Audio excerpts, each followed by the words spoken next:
Tässä videossa näytän, kuinka kaukosäädin yhdistetään lämmitettyihin sukkiimme.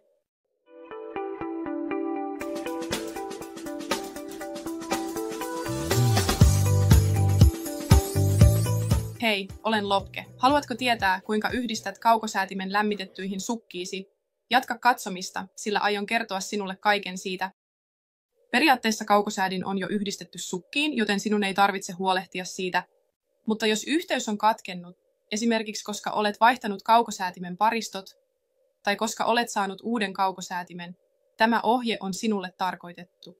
Miten yhdistäminen tapahtuu? Ensimmäinen askel on pitää kaukosäätimen 2 ulommaista painiketta samanaikaisesti painettuna. Valo alkaa nyt vilkkua punaisena, oranssina ja vihreänä. Toinen askel on pitää sukan virtapainiketta painettuna. Seuraavaksi yhdistät pariston sukkaan, samalla kun pidät sukan virtapainiketta painettuna.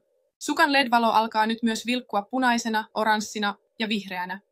Sen jälkeen teet saman toiselle sukalle. Kun olet tehnyt tämän, näet molemmissa sukissa ja kaukosäätimessä valojen vilkkuvan 3 värissä.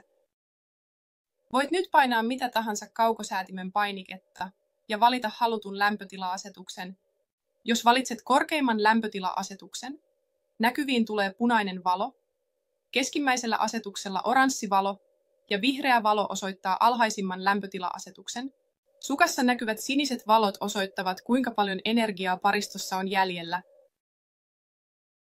Mutta jos olet todella täysin valmis sukkien käytön kanssa ja haluat sammuttaa ne kokonaan, pidä sukan painiketta painettuna muutaman sekunnin ajan, kunnes kaikki valot sammuvat. Nyt et voi enää kytkeä sukkaa päälle kaukosäätimellä.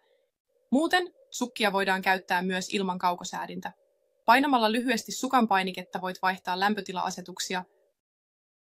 Kuinka kauan sukat pysyvät lämpiminä riippuu käyttämästäsi lämpötila-asetuksesta ja ympäristön lämpötilasta. Alimmalla asetuksella sukat pitävät jalkasi lämpiminä 9-10 tuntia. Korkeimmalla lämpötila-asetuksella sinun on varauduttava 3–4 tuntiin. Paristot latautuvat täyteen 4 tunnissa. Latauksen aikana näet punaisen valon palavan. Kun näet vihreän valon palavan, paristot ovat täysin ladatut ja voit käyttää niitä uudelleen. Suosittelemme lataamaan paristot täyteen ennen ensimmäistä käyttöä, jotta ne kestävät pidempään. Nyt kun tiedät kaiken kaukosäätimen toiminnasta, haluan vain kiittää sinua tämän videon katsomisesta ja toivottaa sinulle erityisesti lämpimiä jalkoja.